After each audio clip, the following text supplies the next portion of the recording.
In 2026, we talk a lot about quiet quitting and the mental load of the household. We debate the tradwife trend and the burnout of the modern woman. But the blueprint for this entire conversation was written 130 years ago by a woman who was told that her only path to sanity was to stay in a room and stop thinking. She didn't just write a horror story, she wrote an escape plan for half the human race. This is the story of Charlotte Perkins Gilman, the woman who turned a bad interior design choice into a global revolution.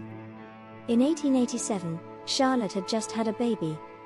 She was suffering from what we now call postpartum depression. The medical world called it hysteria. The cure.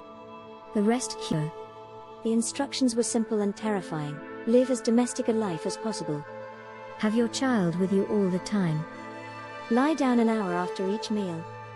Have but 2 hours intellectual life a day. And never touch pen, brush, or pencil as long as you live. Imagine a world-class thinker being told that thinking was her disease. Charlotte almost lost her mind. Then, she did something radical. She picked up the pen. She wrote the Yellow Wallpaper. On the surface, it's a gothic horror about a woman descending into madness while staring at the wallpaper in her bedroom. But underneath, it was a forensic takedown of the domestic sphere. She sent a copy to the doctor who tried to cure her. She didn't want to entertain, she wanted to convict.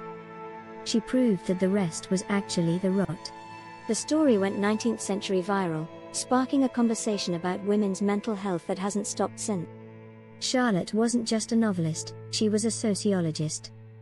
In her groundbreaking work Women and Economics, she argued that a woman's dependence on a man for food and shelter was not natural, it was a trap that stunted the growth of the entire species.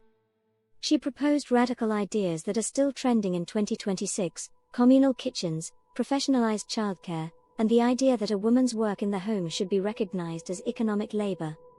She was the original career woman theorist. Now, let's be real. Charlotte wasn't perfect. Like many of her time, her vision of progress was often marred by the prejudices of her era, including views on race and class that we rightly reject today. Being a feminist icon in history often comes with heavy, complicated shadows. But her core insight, that a human being cannot thrive without the freedom to create, remains unshakable. Charlotte Perkins Gilman escaped the room. And she left the door open for everyone else.